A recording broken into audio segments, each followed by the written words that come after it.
حضرت معاویہ رضی اللہ تعالی عنہ کی مرویات سے ہے کہ اللہ تعالیٰ جل شانہ جس کی بہتری کا ارادہ کرتا ہے اس کو دین میں سمجھ عطا کر دیتا ہے، اس کو دین میں فقاہت نصیب کر دیتا ہے۔ دولت کا کثرت سے مل جانا یا نہ ملنا یہ کوئی بات نہیں ہے۔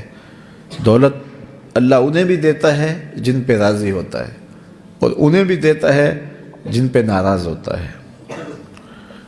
قارون کو دولت دی، فرعون کو دولت دی، بادشاہت بھی دی، حامان ہے، شداد ہے، شدید ہے، کتنے کتنے دولت مند اور تخت و تاج کے مالک گزرے، اللہ ان پہ راضی نہیں تھا، لیکن ان کو بھی دولت دی جن پہ راضی تھا۔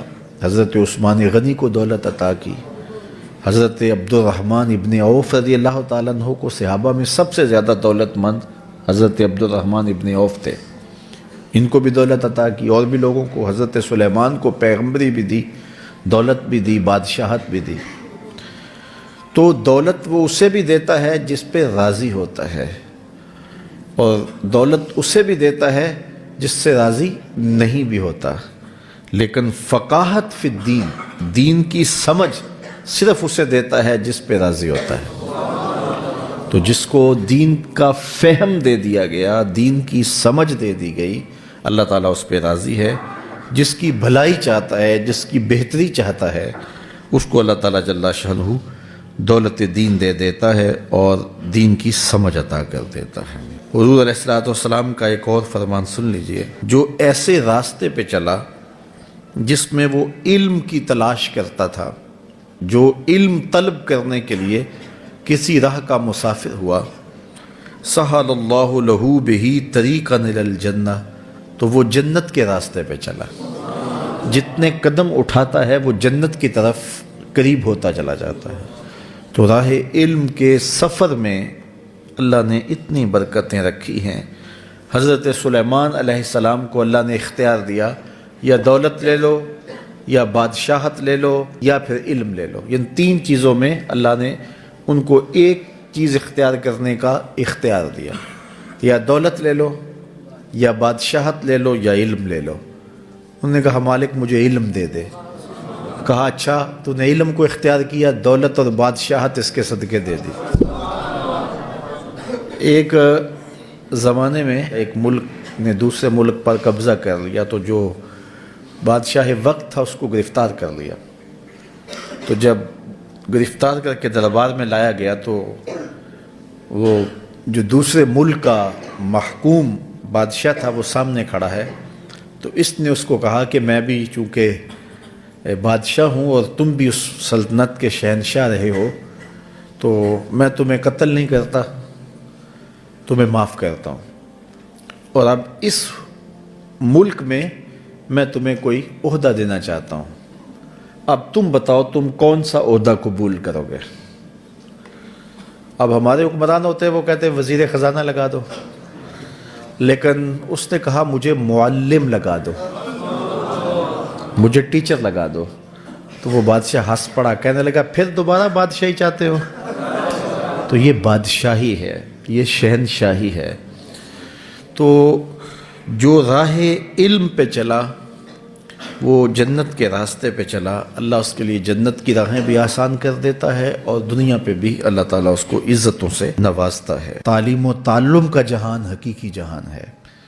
تو باقاعدہ 8 سال کا کورس کرے یہ تو ہر شخص کے لیے ممکن نہیں ہے، لیکن سب کے اوپر لازم ہے کہ وہ ضروریات دین سیکھے۔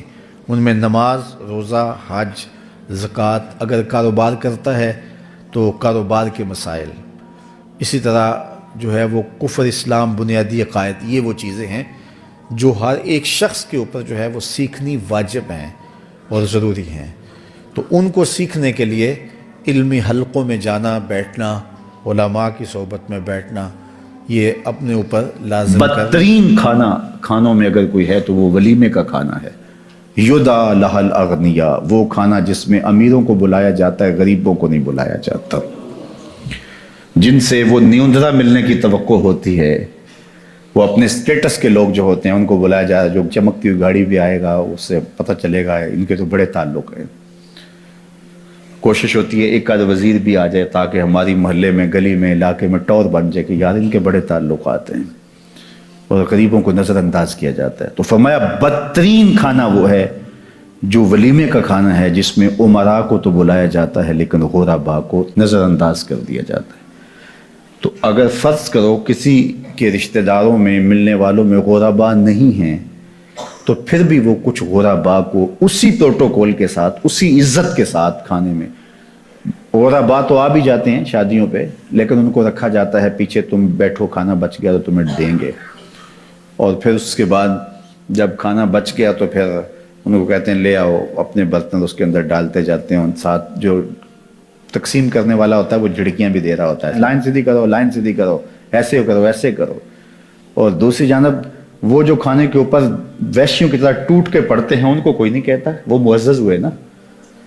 جب کھانا کھلتا ہے تو جو حملہ آور ہوتے ہیں اور ہوش بھی بھول جاتے ہیں، انہیں کبھی کسی نے کہا کہ یہ زیادتی کر رہے ہو، ان کا سٹیٹس ہے، میاں وہ شان والے لوگ ہیں۔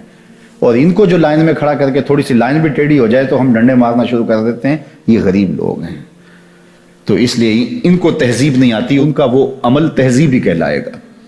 کہا بدترین کھانا وہ ہے جو ولیمے کا کھانا ہے، جس میں امراء کو تو بلایا جاتا ہے لیکن غرباء کو نہیں بلایا جاتا۔ ولیمہ سنت ہے، بارات سنت نہیں ہے، ولیمہ سنت ہے۔